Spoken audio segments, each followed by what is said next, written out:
ओम शांति। 16 अगस्त 2023। बाबा के महावाक्य।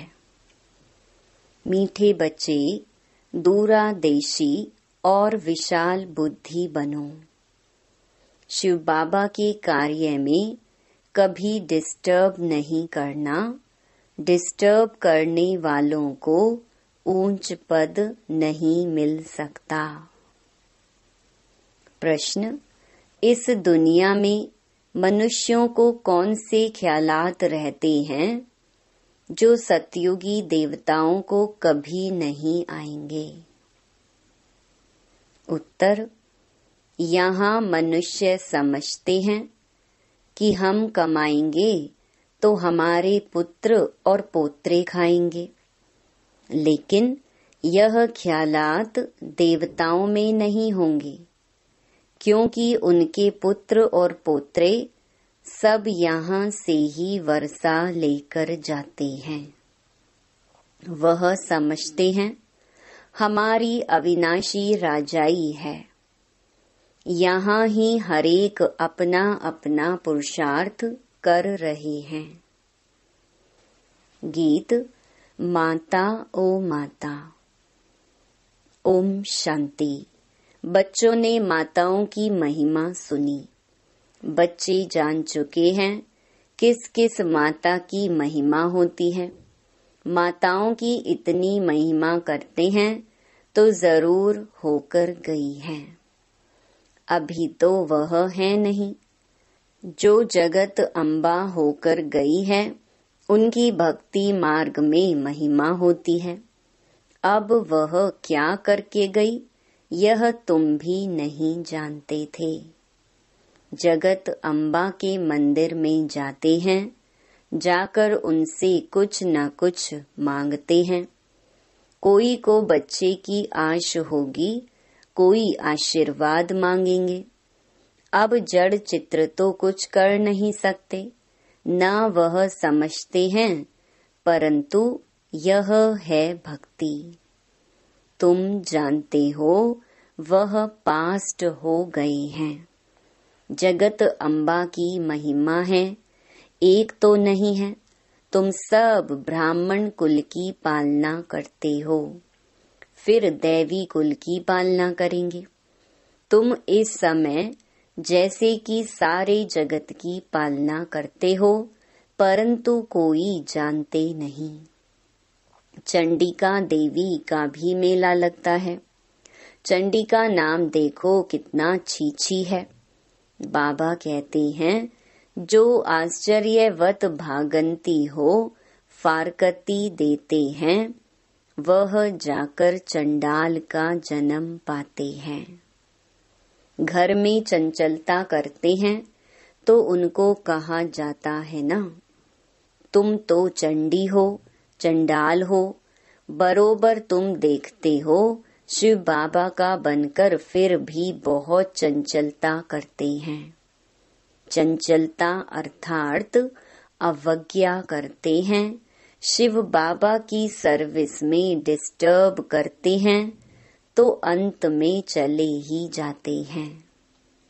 कोई भी ब्रह्मा कुमारी सेंटर में होगी, कुछ चंचलता करेगी, किसको समझा नहीं सकेगी, वह क्रोध करती होगी तो सब कहेंगे इनमें तो बहुत क्रोध है।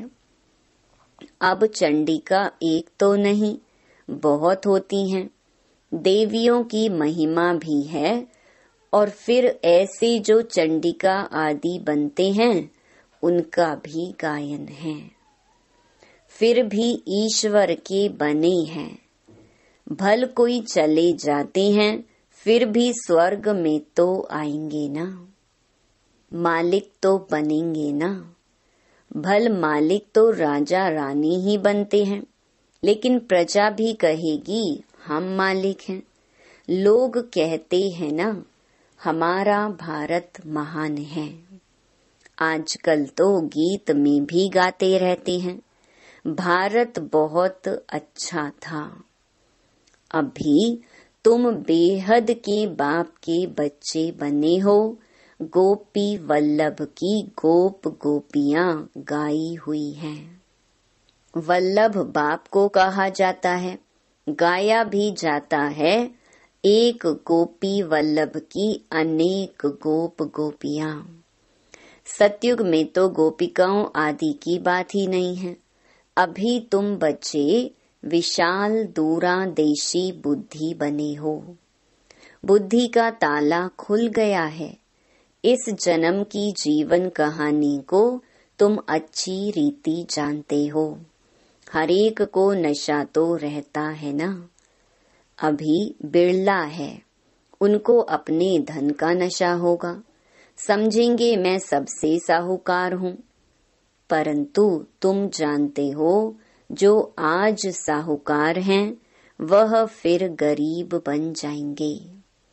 तुम्हारी और अन्य मनुष्यों की बुद्धि में रात दिन का फर्क है। कोई को क्या नशा, कोई को क्या नशा रहता है। मैं फलाना हूँ, ऐसे हूँ। इनको ब्रह्मा को भी नशा था ना, मैं बड़ा जोहरी हूँ। अभी समझते हैं वह सभी नशे कौड़ी मिसल हैं। तुम बच्चों को कितना नशा चढ़ा हुआ है। वह समझते हैं हम कमाएंगे फिर हमारे पुत्र पोत्रे खाएंगे। यहाँ तो वह बात नहीं है। तुम जानते हो हम बेहद के बाप को जानकर उनसे वर्षा पा रहे हैं, जिसकी प्रालब्ध हम ही खुद जन्म बाई जन्म पद पाएंगे। पुत्र पोत्रे आदि सब यहाँ पुरुषार्थ कर रहे हैं। हमारे पोत्रे खाएंगे, यह ख्यालात वहाँ नहीं रहते। समझते हैं अविनाशी राजाई है। यहाँ तो राजे लोग समझते हैं पुत्र पोत्रे खाएंगे। तुम अभी बाप से इतना वर्षा लेते हो, ऐसे कर्म करते हो जो 21 जन्म उसका फल मिलता रहता है। पुत्र पोत्रों का ख्याल नहीं रहता। वे भी सब यहाँ ही वर्षा पाते हैं। तुमको कितना ज्ञान है। मनुष्य तो कुछ भी नहीं जानते। गॉड फादर जिनको इतना याद करते हैं, जरूर उनसे इतना भारी सुख मिलता होगा। गाते हैं ना, हे परम पिता परमात्मा रहम करो। उनको परमात्मा कहा जाता है। वह सुप्रीम है, जन्म मरण रहित है, इसलिए उनको परम आत्मा अर्थात परमात्मा कहते हैं। सभी आत्माओं का रूप एक जैसा है। जैसा जैसा पुरुषार्थ करते हैं वैसा पद पाते हैं। इनकी आत्मा अच्छी पढ़ती है तो नारायण बनती है। कोई फिर फेल होंगे तो राम बनेंगे। आत्मा ही बनती है ना। तुम्हारी आत्मा समझती है मैं परम पिता परमात्मा से राजयोग सीख रही हूँ। आत्मा फिर आकर नया चोला पहन पाठ बजाएगी, नर से नारायण बनेगी। यह तुम बच्चों की बुद्धि में है, नंबरवार पुरुषार्थ अनुसार। फिर यह ज्ञान प्रहलोप हो जाएगा। वहाँ कोई पतित होगा नहीं। ज्ञान किसको देंगे? पतित पावन को यहाँ याद करते हैं। अच्छा समझो गंगा पतित पावनी है, तो भी वह राजयोग तो नहीं सिखला सकती है। बाप तो राजयोग सिखलाते हैं ना। यह सारा ड्रामा का राज आदि से अंत तक तुम बच्चों की बुद्धि में है। तुम सब पढ़ते तो एक ही क्लास में हो, लेकिन नंबरवार हो। शुरू में 300 की भट्ठी थी। गौशाला में हजारों की अंदाज में गौएं हो तो कोई संभाल भी न सके। भट्ठी भी थोड़ों की बननी थी, उनमें से भी कई तो चल रहे हैं, कई टूट पड़े। कई बच्चे समझते हैं हम पहले से होते तो अच्छा था, परंतु ऐसे भी नहीं हैं। पुराने पुराने कितने भागंती हो गए। 25-30 वर्ष वाले भी इतना नहीं याद रखते कि वह बेहद का बाप है जिससे वर्षा पाते हैं। बाबा स्वर्ग का मालिक बनाते हैं, सेकंड की बात है। बाप कहते हैं तुम मेरा बनने से स्वर्ग के मालिक बनेंगे। जीवन मुक्ति तो राजा रानी भी पाते हैं, प्रजा भी पाती है। गाया हुआ है सेकंड में जीवन मुक्ति। बच्चे जो पूरा पढ़ते नहीं हैं वह क्या करते होंगे? चंचलता। कोई कोई बच्चे तो बड़े आज्ञाकारी होते हैं, बाप से भी अच्छा मर्तबा पा लेते हैं। बाप 100-200 कमाने वाला होगा, बच्चा लखपति बन जाता है।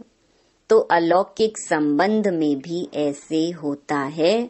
7 रोज वाला बच्चा 25 वर्ष वाले से तीखा चला जाता है।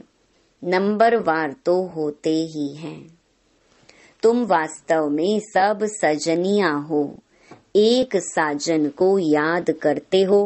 तुम जानते हो बाप आकर हमको सुख धाम का वर्षा देते हैं।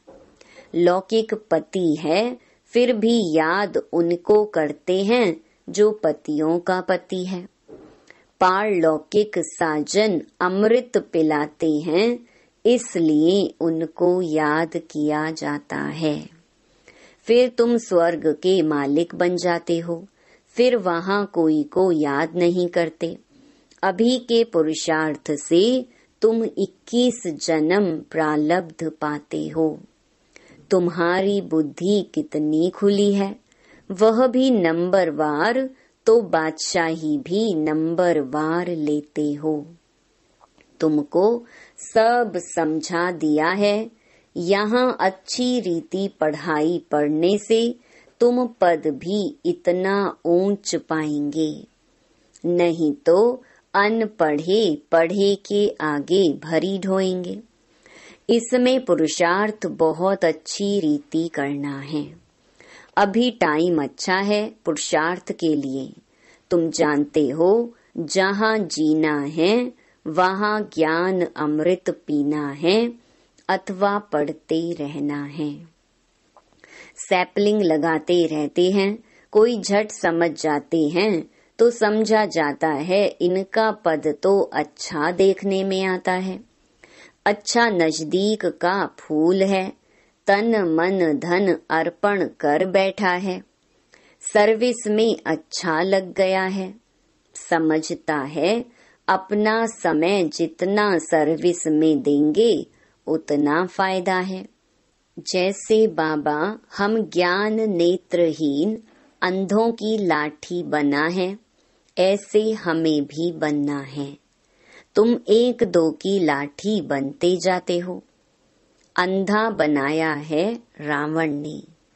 यह तुमको समझाया जाता है कि इस समय सारी दुनिया लंका है, सब शोक वाटिका में है।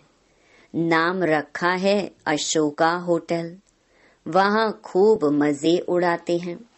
अभी तुम जानते हो बाबा आया हुआ है, महाभारत लड़ाई सामने खड़ी है। यह तो लगनी है जबकि घर के गेट्स खुलने हैं।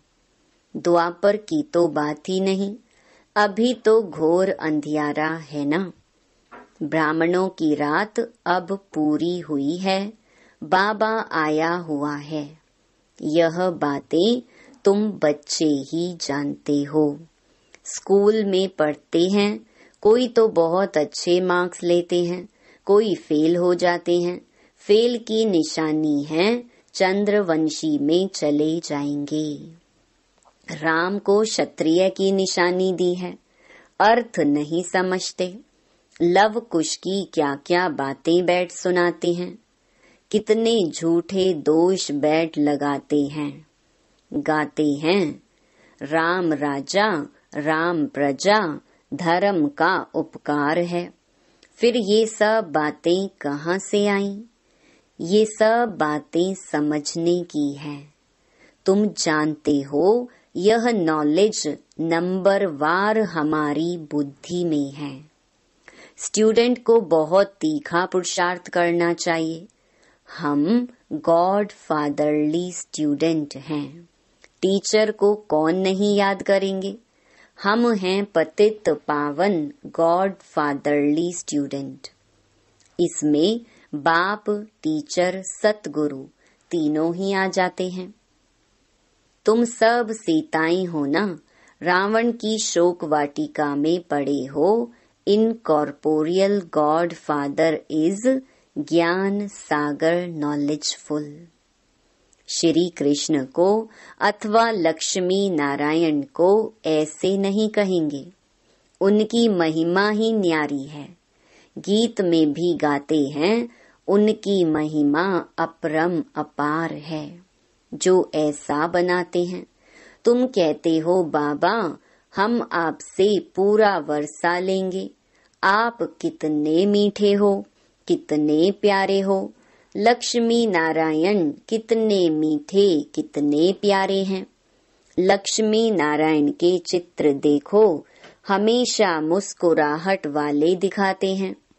तुम जानते हो देवताएं इस भारत में ही थे, अभी कहाँ हैं?